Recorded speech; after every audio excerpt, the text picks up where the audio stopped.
Welcome to another over easy video where we see just how far we can push the phrase fake it till you make it. It turns out that my university actually has a recording studio, so might as well use it. This is pretty cool. A very fancy green screen. It even gets rid of all the shadows. You all probably thought I was becoming a cooking channel, and while I still plan to make more food videos, I need time to flesh out ideas and actually learn how to cook.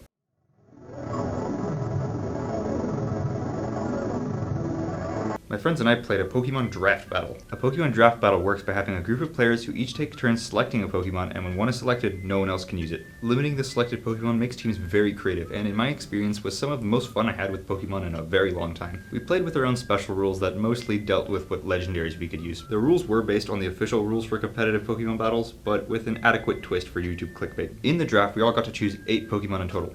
Those were 2 legendaries, 1 mythical, and 5 normal Pokemon. However, during the battles, you're only allowed to use 4 Pokemon, 1 of the legendaries and 3 of anything else. Another major factor to consider going into this draft is the gimmicks. Since Pokemon X and Y, each generation has had its own gimmick introduced. Gen 6 had no Mega Flygon, Gen 7 had something nobody really cared about, and Gen 8 had Dynamax, which is the favorite of most competitive players due to its flexibility. The new Pokemon Scarlet and Violet games also have a new gimmick involving changing a Pokemon's type mid-battle, but it wasn't out at the time of our draft, so we didn't use it. Our rules only allowed 1 gimmick per battle. So if you wanted to use your favorite Mega Beedrill, you could not also then use your over-pandered Dynamax Charizard. With that in mind, we started the draft.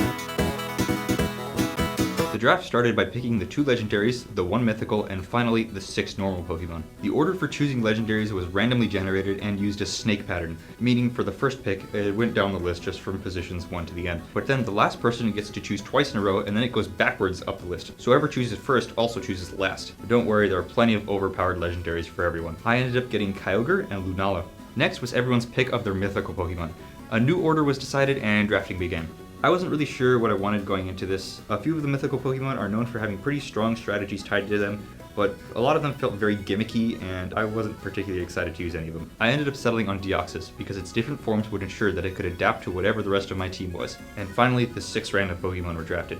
The order was randomized after each round of choosing. The first Pokemon that were chosen were what are called speed control Pokemon, which are Pokemon with specific tools to make sure your team can move before the opponent. Then went the Pokemon that were good regardless of what team they were on. And finally, people began to choose Pokemon specifically for their strategy, Pokemon that countered someone else's team, or had run out of ideas, panicked, and chose whatever. And that ended the draft. We had a week to put our teams together, and we could still trade Pokemon with each other, or for Pokemon that nobody chose. My team ended up with Kyogre, Lunala, Deoxys, Whimsicott, Ferrothorn, Urshifu, Raichu, and Lapras. Overall, a very solid team. Luckily, nobody decided to excessively stretch the rules. Because of some leniency in how you could choose the moves for your Pokemon, strategies like No Guard, Fissure, Machamp were technically legal, but everyone seemed to agree that would just take away from the experience.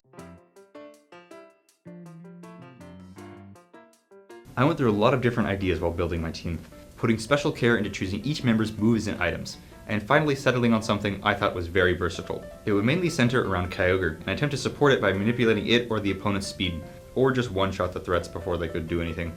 The main reason why Kyogre is so powerful is because of just a few tools that work really well together, those being its ability, its type, and one specific move. Kyogre has abilities that set up the rain, which power up its water-type moves, on top of Kyogre already powering up its water-type moves with Stab. However, what brings these together is the spread move Water Spout. Water Spout is the single strongest water-type attack as long as it's used at full health. These combine to create a very simple, very effective game plan for Kyogre. If it manages to go first, the damage it can do is downright criminal. Lunala, on the other hand, has very different uses. It's used more as a defensive legendary, but more importantly, because it isn't a primal, I can use one of the other gimmicks. This is the main reason why I chose Lapras, as its G-Max move doubles my team's defenses for several turns, making my Lunala team very hard to take out. My strategy would be to just bring out Kyogre, unless my opponent had some way to nullify its effectiveness, in which case I would play defensively with my Lunala team. With my teams and strategies prepared, I was ready for the tournament. My first opponent was the gallivanting incursion Ace Endeavor, who had a very interesting team revolving around Regigigas. Regigigas has a really bad ability, and Ace Endeavor's team revolved around nullifying that ability, so he could effectively have an extra legendary. Unfortunately, in doing so, he seemed to sacrifice the effectiveness of his actual legendary. However, the greatest mistake he made was forgetting to nickname his team, something that should have gotten him disqualified, but he was allowed to name his team in between rounds to stay in bracket.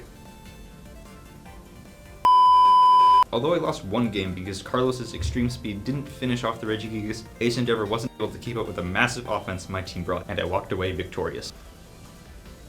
Match 2 was versus the guy who got the Primal Groudon, the Grizzly Alkaloid Kazon. We had agreed to use our other legendaries for game 1, because we would both be using Kyogre or Groudon for most of our other games. Kazon led with Lugia and Smeargle. Smeargle is unique. This is because it is the only Pokemon in the game that is capable of learning any move. I tried to immediately take it out with Carlos's Energy Ball, but Smeargle survived and put my Lunala to sleep. Then Lugia set up a Tailwind. I responded by switching out Carlos and sending in Lapras. I then had Lapras build the wall to double my team's defenses and wait for Lunala to put some coffee on. Eventually, Smeargle was taken out, Lunala woke up, and after an intense battle, I managed to finish off all of Kazon's Pokemon except for his Regieleki, while I only had a now normal Lapras. And Ferrothorn, so I won. For game 2, we used our Primal teams. The Primal Kyogre Groudon matchup is very dependent on who can keep their weather up, as Heavy Rain Kyogre one-shots almost everything. But Groudon's Extreme Sun makes all water moves evaporate, rendering my Kyogre essentially useless. Luckily, Carlos was able to do enough damage to Timothy early so that Kyogre could finish it off using an Ice move instead of a Water one. And with no Groudon left to annoy my team, the rest of the match went swimmingly. My next match was versus the hoodwinked expectant, Alils. While I was building my team, I didn't really consider Venusaur anything other than a speedy sleep setter. My significant oversight seems to also have sabotaged Carlos's sights, as a super strong Psycho Boost strayed from the spot in which the surviving sizable Sprout was situated. Twice. That move is 90% accurate, by the way. And for what was to be my final match, I was up against the prudent Harbinger, Myanmar. I underestimated my opponent's basic reading comprehension skills, and forgot that he already knew what moves my team had. Because of this, on the first turn, he was able to take out my speed control while setting up his own. Kyogre heavily relies on going first in order to use a Water Spout at full health, so this essentially lost me the game turn 1. Game 2, I brought my Lunala team, but I miscalculated as to what Pokemon I should have brought out first. So Myanmar was able to set up momentum from which I couldn't recover, ending my tournament run.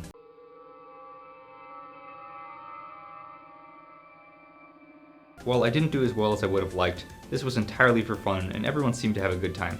We tested our teams against players who we didn't get to play in the tournament, and we all got to see the creative strategies everyone came up with. There are a few changes I wish I had made to my team, but you can't prepare for everything. The diverse strategies and unique interactions caused by restricting the available Pokemon really made this a lot of fun to come up with ideas for. The sheer amount of innovation that can be made in Pokemon is a major part of the reason why I love these games. The experience was some of the most fun I've had in a while, and it was a good distraction from the stress of our classes. Let's hope the new Pokemon games keep things interesting and, more importantly, fun. Thanks for watching, see you around.